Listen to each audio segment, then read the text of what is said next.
بسم الله الرحمن الرحیم. د ستر ځواکمن تلپاتې مهربان لا یزال د کائناتو د عالمو موجوداتو د زرینو وړانګو د سپېڅلي او تلپاتې څښتن په ښکلي او مبارک نوم پیل کوم. خو تر هر څه دمخه تاسې ټولو ته د هېواد ادبي بهیر په 308 شانداره پرتمینه او نه هېرېدونکې غونډه کې هرکلی وایم. هیله ده چې دغه غونډه څنګه چې په ولولو پیل سو همداسې تر پایه شرنګېدلې پاتې سي. او نن د یو مسافر شاعر په غوښتنه چې د وینو تڼاکې کتاب په چاپ ګڼه سو او ډېر اصرار یې کوو، هڅه یې ډېره وکړه چې وطن ته راسي او د هغه په حضور کې دا غونډه ترسره کړو. خو د حالاتو د ستونزو او د کړاوونو له وجې هغه ونسوی کولی چې په غونډه کې را سره حضور ولري. په ډېر درنښت یې هیله څرګنده کړه له ټولو مشرانو، له ټولو بهیروالو چې د وینو تڼاکې دی کېدی سي یو کال وروسته بیا راستون شي هېواد. نو هغه همدا غوښتنه وه چې تاسې مخکتنه پرې وکئ او زه به در سره حضور ولرم. زما خبرې، زما احساسات، زما د خپلې ټولګې په وړاندې هغه خبرې چې تاسې کوئ او زه یې په زړه کې لرم هغه به ټولې سره شریک کړو. که څه هم وصول دا نه ایجابوي خو بیا هم موږ یو خپل مسافر پښتون شاعر ته قدر ورکوي چې راځئ خیر که دا نه وي کتاب خو شته، په کتاب یې خبرې کولی سو، نقد کولی سو، نظر وړاندې کولی سو، په ښو اړخونو یې پراخې خبرې باید ولرو. نو د هغې په پار د هغه په نشتون کې موږ د وینو تڼاکې د کتاب مخکتنه ترتیب کړه. او ویاړم چې نن بې شمېره فرهنګیان، مشران، ځوانان، حتی کوچنیان زموږ راغلي چې بهیروال دی او د بهیر غېږه تل پرې ډکوي. دا د ویاړ ځای دی. کومو مشرانو چې خبرې وکړې، مقالې وړاندې کړې او حضور یې دلته راوړی دی، زه ډېر فخر پرې کوم. هیله ده چې د هېواد ادبي بهیر غونډې همداسې شاندارې پاتې سي، همدغسې ګڼه ګوڼه وي او د تاسې په درانه حضور کې ستاسې په پراخ ګډون باندې دا غونډې لا بدرګه سي. خبرې ډېرې دي، د مشاعرې وخت هم نه نیسمه. مقاله زما ډېره پراخه ده ځکه دا کتاب ما کتلی و او د المصور خپرندوی ټولنې لخوا چاپ و. نو زما خبرې پې زښتې زیاتې دي. او یو زیری بل هم تاسې ته درکومه، هغه دا چې هر هغه چا چې نن مقالې لیکلي دي که وخت ورته ونه رسېده، رؤفي صاحب دا یوه ژمنه له موږ سره کړې ده چې دغه مقالې ټول په کتابي بڼه باندې بیا چاپ کړي. کومې خبرې چې سوي دي دلته دا به د هېواد ادبي بهیر له غېږې د ویاړ کار وي چې دغه مقالې ټولې په چاپ ګاڼه سي او د مقالو دپاره هم بیا یو مخکتنه ولرو. نو څوک چې مقالې لرئ عرفان الله حماسي ته یې تسلیم کوي، چا چې خبرې کړي دي او چا چې ویل کړي دي هغه ټول به له ځانه سره واخلو. حتی دلته چې څوک درېدلی خبرې هم په دې کتاب کې راخیستل کېږي. ستاسې حضور، مشاعره ټول به په دې کتاب کې د تلپاتې یادګار په توګه خوندي سي. راځم خپله لیکلې مقاله تاسې ته دراوروم. د وینو پر تڼاکو زما د زړه خبرې له لسیزو کلونو راهیسې چې د شعر او ادب په سپېڅلې لاره ادبي سفر کوم او لا دغه سفر د ادبي مطالعې او تجربې سره مخ ته روان دی، نو دومره مې د شعر په اړه زده کړل چې شعر د انسان د زړه د ناویلو هغه زړه راښکونکې او بیدارونکې هنري ژبه ده چې کله الفاظ د احساس د بار د پورته کولو توان له لاسه ورکړي نو شعر یې پر اوږو واخلي. شعر د همدې پټو رازونو او رمزونو د انعکاس او ارتعاش رڼه هنداره ده چې پکې د انسان او طبیعت د وجود پټ رنګونه، ناپېژندل شوي دردونه، خاموشه چغې، احساسات، ولولې او نه هېرېدونکې هیلې انځورېږي. ځینې شعرونه یوازې لوستل کېږي، ځینې اورېدل کېږي، خو ځینې داسې وي چې د لوستونکي په حافظه کې د ژوند یوه برخه شي. همدا ډول شعرونه د وخت له دوړو خوندي پاتې کېږي او د نسلونو په ذهن کې خپل ځان خوندي کوي. کله چې شاعر د خپل زړه درد د ولس له درد سره تړي، کله چې د خپل مینې رنګ د وطن له مینې سره ګډ کړي، کله چې د خپل عصر زخمونه د شیر په جامه کې واغوندي او کله چې د بیدارۍ، غیرت، سرښندنې او انسانیت پیغام د کلام له لارې خپور کړي، نو شاعري یوازې هنري تفنن نه پاتې کیږي بلکې د ژوند، فکر او مبارزې یوه ژوندۍ ژبه ګرځي. مطیع الله روفي هم د هغو شاعرانو له ډلې څخه دی چې د خپل چاپیریال دردونه یې یوازې لیدلي نه دي بلکې احساس کړي یې دي. د هغه په شعر کې د وطن د سوځېدلي برخلیک لوګی هم لیدل کیږي، د ولس د محرومیت اوښکې هم ښکاري، د عشق نازک احساسات هم پکې ساه اخلي او د راتلونکي په اړه هیلې هم پکې خپل څرک وهي. زه ډېر له مطیع الله روفي نه غږېږم بلکې د هغه د چاپ شوي شعري ټولګې د منځپانګې، هنر او پنځونو په اړه د خپل علم او پوهې په اندازه خبرې کوم. د روفي صاحب تازه چاپ شوی شعري اثر د وینو تڼاکې هغه شعري ټولګه ده چې څو میاشتې وړاندې په ډېر ښکلي صحافت او غوره کاغذ د چاپ په ګاڼه سنبال شوې ده. پر دې ټولګه سربیره د شاعر ژوند او ادبي شخصیت ته هم پام شوی دی. سردار شاه احسانمند د پنځګر ژوندلیک پرې لیکلی، استاد اسماعیل یون او نظیر الحق قریشي پرې سریزې لیکلي دي او همدا هر څه لوستونکی د کتاب له پرانستې وړاندې د شاعر له ادبي او فکري نړۍ سره اشنا کوي. کله چې د کتاب لومړی پاڼې اړوئ نو تاسو ګورئ چې شاعر یا پنځګر د وطن د درد له دروازې خپل فکري او شاعرانه سفر پیلوي. د وطن د امن غیږه کربلا شوه، د وطن د امن غیږه کربلا شوه، نور مخلاص له دې طوفانه کړه خالقه. په همدې لومړني بیت کې د شاعر د فکر اساسي محور را څرګندیږي. وطن د امن غیږه ده، خو هغه غیږه چې د جګړو، ناخوالو، پردیو لاسوهنو له امله پر کربلا بدله شوې ده. دلته کربلا د یو لوی درد، مظلومیت او قربانۍ سمبول ګرځي. شاعر د دعا په ژبه خپل فریاد وړاندې کوي او د وطن د نجات غوښتنه کوي. په لومړي غزل کې د ښاغلي روفي له وطن او ولس سره لیونۍ مینه تر سترګو کیږي او دا مینه د کتاب پر ډیرو نورو پاڼو هم په ښکلي او هنري ډول انځور شوې ده.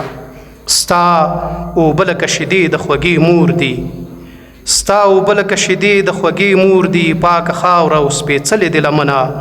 روفي ته ډېر له مور او پلار نه ګرانې، رالوی شوی ستا په غېږ کې قدرمنه. شاعر دلته وطن له مور سره تشبیه کوي. د مور شیدې د ژوند، روزنې او مینې سرچینه وي. کله چې د وطن اوبه د مور له شیدو سره پرتله کیږي نو وطن د انسان د هویت، بقا او شخصیت د جوړېدو سرچینه ګرځي. په دې بیتونو کې د وطن پالنې احساس طبیعي، رښتینې او له تصنع څخه لرې ښکاري. په لاندې بیت کې له وطن سره مینه او خپله پردیسي داسې کاږي: یو خوا وطن بل خوا جانان دی، هر یو له ځانه راته ګران دی، په زړه مې دواړه راورېږي، زړه مې پردیس کې په خفګان دی. دا څو مصرې د شاعر د عاطفي نړۍ یو ښکلی انځور وړاندې کوي. وطن او محبوب دواړه د شاعر د زړه اوسیدونکي دي. شاعر نسی کولی یو له بله سره جلا کړي. د دواړو مینه په یوه تله کې ږدي او په پردیسۍ کې د دواړو د فراق د درد احساس داسې بیانوي: هیڅ بلبل دې بې چمنه خالق نه کړي، هیڅ بلبل دې بې چمنه خالق نه کړي، بې وطنه دې څوک نشي هیڅ رقم. دلته د بلبل او چمن کلاسیکه شاعرانه اړیکه د وطن له مفهوم سره تړلې ده. شاعر په ډېرې سادګۍ سره یوه ژوره معنا وړاندې کوي، ځکه انسان له وطن پرته لکه بلبل له چمن پرته نیمګړی ښکاري. موږ او تاسو د افغان وطن د تیرو تورو ورځو، بدبختیو، جګړو او یرغلونو شاهدان پاتې سوي یو. هر څه مو له نږدې لیدلي او څارلي. روفي هم د یو افغان شاعر په توګه خپل شاعرانه احساس پټ نه پرېږدي او په ښکاره ډول د تیرو یرغلونو او جګړو تصویر داسې ترسیموي: د وحشي ظالم په لاسو باندې ښکار شوې، د وحشي ظالم په لاسو باندې ښکار شوې، خپل تڼۍ تڼۍ ګریوان په تا ژړېږي، د وحشت لمبو کې وسوې لوله پش شوې، د وحشت لمبو کې وسوې لوله پشوې ستا د غېږې هر انسان په تا ژړېږي. په دغو بیتونو کې شاعر وطن د یو مظلوم انسان په بڼه انځوروي. ګریوان ژړل یو ښکلی تشخیص دی چې د غم شدت څو برابره زیاتوي. شاعر د جګړې له امله یوازې د خاورې سوځېدل نه ویني بلکې د انسانانو د ارمانونو سوځېدل هم په خپلې شاعرانه او عاطفي نزاکت داسې بیانوي. د افغان غریب قسمت ته حیرانېږم چې به کله د غمونو نه وزګار شي. دا دنیا ورته سکروټه ګرځېدلې دا دنیا ورته سکروټه ګرځېدلې نه په لر او نه په بر کې قرار شي. دا بیتونه د افغان ولس د اوږدې تراژیدۍ او بې ثباته برخلیک انځور دی. شاعر دلته یوازې احساساتي نه دی بلکې د خپل ولس د تاریخي دردونو یو ژور درک وړاندې کوي. خپل ولس ته د دښمن پر وړاندې د میړانې غیرت او سرښندنې داسې پیغام ورکوي. فولادي توره یې ماته کړه په څټ کې فولادي توره یې ماته کړه په څټ کې پام چې ونه کړې ګزار ورباندې خام. بیا وایي په ژوندون له سر ټیټۍ نه مرګی ښه دی په ژوندون له سر ټیټۍ نه مرګی ښه دی په غیرت د غېږه خلاصه کړه اجل ته. دلته د شاعر د شخصیت هغه برخه را څرګندېږي چې د عزت غیرت او میړانې ارزښتونو ته ژمنه ده. هغه خپل ولس ته یوازې د درد کیسې نه دي کړي بلکې د مقابلې او سرلوړۍ درس هم ورکوي. خپل قام او ولس ته د وروسته پاتېوالي داسې ګوتڅنډنه کوي. نور خو سوچ وکړه له ګړنګه لویږې نور خو سوچ وکړه له ګړنګه لویږې نه یې خبر تله خپل ځانه قامه خلک سپوږمۍ کې ځان ته کور جوړوي لږ شراستون پر شا روانه قامه. دا بیتونه د شاعر د ټولنیز شعور څرګندونه کوي. هغه د خپل ولس نیمګړتیاوې ویني او د اصلاح او بیدارۍ غږ پورته کوي. د سپوږمۍ کې کور جوړول د پرمختللې نړۍ یو سمبول دی او شاعر یې د خپل ولس د ویښولو لپاره کاروي. خپلو هغو مشرانو ته چې د هیواد د پرمختګ او آبادۍ واګه یې په لاس کې و او بدبختانه چې د وطن جوړونې پر ځای ځان جوړونې ته لومړیتوب ورکړ او جنګ ځپلی میړنی ولس یې په ډېرې ستړې بدبختۍ کې یوازې پرېښود. داسې وایي د ګل وطن په هر بچي چې رحم نه کوي څوک د ګل وطن په هر بچي چې رحم نه کوي څوک په غلیمانو یې لمبې د خپل محشر کېږده. بل ځای وایي غلام د سلو خلکو وي د 100 روپو په خاطر غلام د 100 خلکو وي د 100 روپو په خاطر یو وطن فروشه بې پښتو او بې الفته سړی. په دغو بیتونو کې د شاعر سیاسي او ملي حساسیت څرګندېږي. هغه د وطن پلورونکو او شخصي ګټو ته ژمنو خلکو پر وړاندې خپل کرکجن دریځ په ښکاره توګه بیانوي او توند پیغور ورکوي. پر دې بسنه نه کوي او د حساب او کتاب د ورځ مخ ور اړوي چې دا 2-3 ورځې د معیشت او د دنیا پر نشه د مست خمار ورځې یې لنډې دي او د سترګو په رپ کې له دوی څخه دا هر څه پاتې کېدونکي او پرځېدونکي دي. دا دنیا لکه د باد په تېرېدو ده دا دنیا لکه د باد په تېرېدو ده ژوند اوبو غوندې بهیږي په تلوار روفي د ایمان خیر دې پکې غواړه خدای دې مکړه په هیڅ ځای کې خوار و زار. د وینو تڼاکې پنځګر د خپل پښتون ولس په درد او غمجن او د یووالي ارمانجن دی نو ځکه خو یې تل د دوی د اتحاد او اتفاق لپاره خپلې ساندې شاعرانه کړي دي. یو وجود دی یوه ساه ده که دا لر دی یو کبر دی یو افغان دی یو پښتون دی که کابل که پېښور دی. د پورته بیت د وحدت یووالي او ګډ هویت د شاعرانه منشور څرګندولو ترڅنګ د پښتنو د سیاسي بصیرت غیرت او میړانې انځور داسې کښي. سیاست کې بایللې خو په جنګ او په میړانه سیاست کې بایللې خو په جنګ او په میړانه پښتانه پرې خپل سرونه ږدي بې شماره ورته ګورم. د وینو تڼاکې شعري ټولګه یوازې د وطن پښتو پښتون غیرت او میړانې چغې او ساندې نه رانغاړي بلکې د پنځګر د مینې او عشق داسې شاعرانه بیلګې هم لري چې ډېر هنري انداز یې په خپلو تورو او لفظونو کې انعکاس ورکړی دی. فلسفه دې د ښایست شوه نړیواله تغزل یې هر یو توری د غزل شو. په پورته بیت کې محبوب یوازې یو انسان نه دی بلکې د ښکلا یو سمبول دی. شاعر د عشق موضوع په ډیر ښکلي، لطیف او هنري انداز بیان کړې ده. خو یوه خبره باید له پامه ونه غورځوو او هغه دا چې ډیر کله مینه د بیلتون په لمبو کې سوځېدلې. مین ډیر کله د خپل محبوب یا معشوق له وصال څخه نه دی برخمن شوی. ډیر کم خلک به ومومي چې د وصال خواږه یې څکلې وي. نو یادونه اړینه ده چې عشق په بیلتون پخیږي او همدا بیلتون د عشق با احساسه او ویښ انسان د لفظونو اوډون ته مجبوروي. ډیرو شاعرانو د بیلتون چغې شاعرانه کړي دي، سر یې ترې ټکولی او له اوره یې امان غوښتی. نو رؤفي صاحب هم د بیلتون د زهرو غړپ تر مرۍ تیر کړی او بیا یې داسې ترسیم کړی دی: اور د بیلتون به مې تر څو خامندامونه سوځي، اور د بیلتون به مې تر څو خامندامونه سوځي. یوسف یم ماته بنیامین راکړه خمار مې کړه پرې. بیا وایي ستا فراق کې هره شپه په چیغو ژاړي، په ژړا لکه شبنم دی زما زړه. په پورته بیتونو کې د یوسف او بنیامین تلمې، د شبنم تشبیه او د فراق د اور تصویر د شاعر د تغزلي تجربې ښکلي اړخونه دي. د دې ترڅنګ د رؤفي صاحب په شاعرۍ کې ډیر داسې ادبي صنعتونه پټ دي چې د ولسي ادب او حکمت ښکلی رنګ یې ورکړی دی. د لمدو خټو خو لږ اوبدارو دي، د لمدو خټو خو لږ اوبدارو دي. عشق که هر څومره جنجال دی درمین یم. شاعر دلته له ولسي تجربې څخه هنري استفاده کړې ده او د مینې د دوام او استقامت فلسفه یې په ساده ژبه وړاندې کړې ده. راځئ لږې هنري اړخ ته هم تم کیږو او د هغو خوږو څکه کوو چې موږ یې تل ځوانو شاعرانو ته سپارښتنه کوو، څو په شعرونو کې یوازې د الفاظو کلمو په پیلو او اوډون بسنه ونه کړي بلکې تشبیه، استعاره، انځور جوړونه، هنریت، موسیقیت، تغزل، نوښت، پیغام، فکر او د خیال نیلی هم په ښه توګه وزغلوي. د رؤفي صاحب دا هنري بیت ته راوړم: د مخ وړانګو یې تورتم له منځه یوړ، د مخ وړانګو یې تورتم له منځه یوړ، لکه سپین لمر چې په غرونو راخاته کا. په پورته بیت کې راغلي تشبیه عیني، روښانه او اغیزمنه ده. د محبوب د مخ رڼا د سپین لمر له راختو سره پرتله شوې ده. یوازې دا نه بلکې عیني انځور جوړونه او د پښتو د حیا ارزښت هم داسې ترسیموي.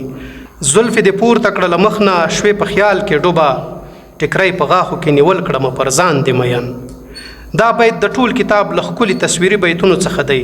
لوستونکی صحنه نه یوازې لولي بلکې ویني یې. د پښتني حیا، ښکلا او عاطفي او ژوندی انځور پکې جوړ سوی دی.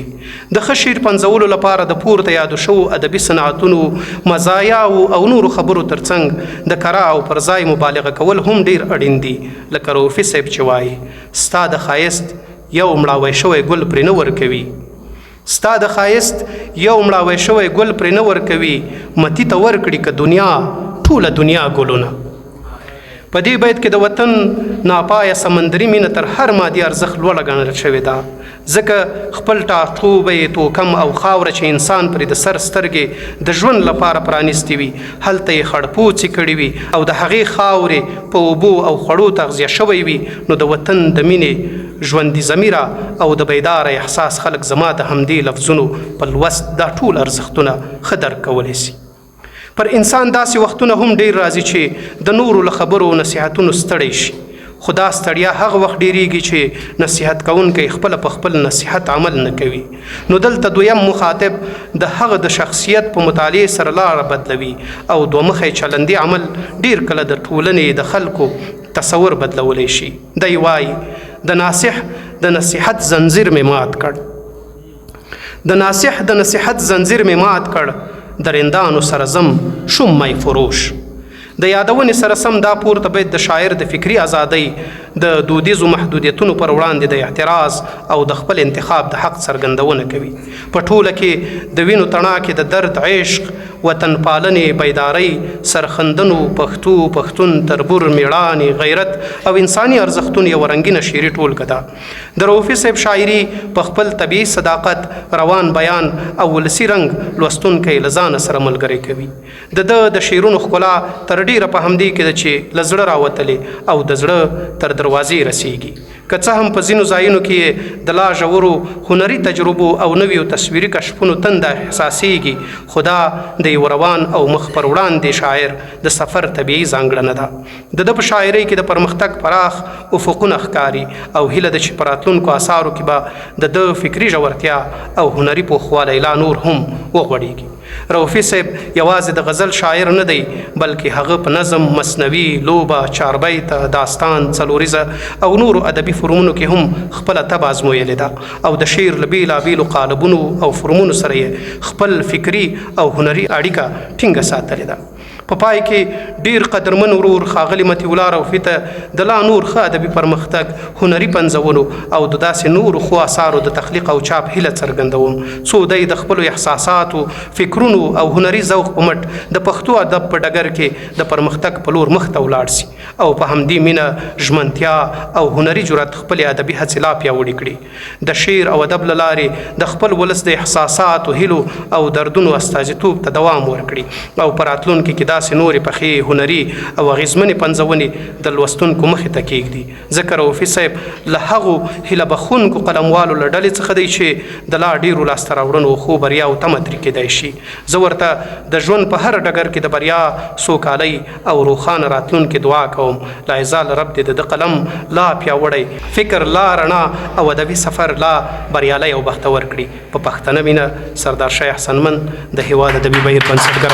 ډېره مننه.